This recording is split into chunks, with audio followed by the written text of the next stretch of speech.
হযরত শাহজালাল আন্তর্জাতিক বিমানবন্দরে আমদানি কার্গোতে লাগা আগুন ২৭ ঘণ্টা পর পুরোপুরি নেভাতে পেরেছে ফায়ার সার্ভিস। সেখানে আছেন আমাদের সহকর্মী সাব্বির আহমেদ। আমরা বিস্তারিত জানতে যোগ দিচ্ছি তার সঙ্গে। সাব্বির, ঠিক এই মুহূর্তে সেখানকার পরিস্থিতি নিশ্চয়ই আমাদেরকে জানাবেন। হযরত শাহজালাল আন্তর্জাতিক বিমানবন্দরে যে আমদানি কার্গো যাইতে আগুন লেগেছিল, সেই আগুন লাগার পরে যে আমদানি করা যে পণ্যগুলো রয়েছে সেই পণ্যগুলো ছাড়করণে প্রচণ্ড পরিমাণে বেগ পেতে হচ্ছিল যারা আমদানিকারক এবং তাদের যে এজেন্টরা রয়েছে তাদেরকে। তো আজকে থেকে গতকাল থেকে একটি চিঠি ইস্যু করা হয়েছিল।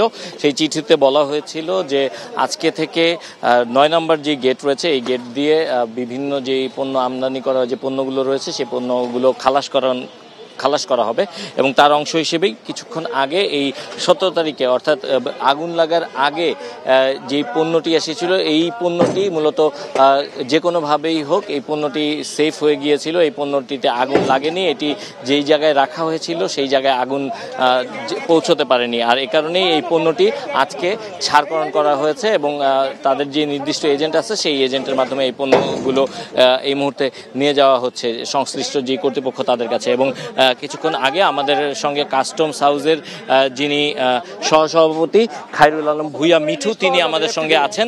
আমরা একটু তার কাছ থেকে বিস্তারিতটা একটু জানতে চাই যে যেই আগুন যেই লেগেছিল, আগুন লাগার পরবর্তীতে এই মুহূর্তে আসলে কি বলছেন কর্তৃপক্ষ এবং এখন থেকে কি ২৪ ঘন্টায় আসলে এই আমদানি করা পণ্য ছাড় করা যাবে? হ্যাঁ, আমরা আজকে সকালেও আমাদের মাননীয় কমিশনার মহোদয়ের নেতৃত্বে সিভিল এভিয়েশন, বিমান এবং বিজিএমইর একটা প্রতিনিধি দল, আমাদের সিএনএফ এজেন্টের একটা প্রতিনিধি দল মিটিং করেছি। আমাদেরকে এই আশ্বস্ত করেছে কাস্টমস কর্তৃপক্ষ 24/7 আমরা কাজ করব এবং আমরাও কথা দিয়েছি 24/7 কাজ করব। সেই ক্ষেত্রে বিজিএমই কর্তৃপক্ষ আমাদেরকে এখন লজিস্টিক সাপোর্টের বিষয়ে যে কোনো ইকুইপমেন্টের বিষয়ে সহযোগিতা করবে। বিজিএমই আমাদেরকে সেই আশ্বস্ত করেছে এবং আশা করি আমরা সিভিল এভিয়েশন আমাদেরকে অন্যান্য সংস্থাগুলো আমাদেরকে সহযোগিতা করবে। আমরা ইনশাল্লাহ ঢাকা এয়ারপোর্ট আমরা শীঘ্রই চালু করতে পারবো, সহসাই শুরু হয়ে যাবে আগের মতো কর্মকাণ্ড। ধন্যবাদ।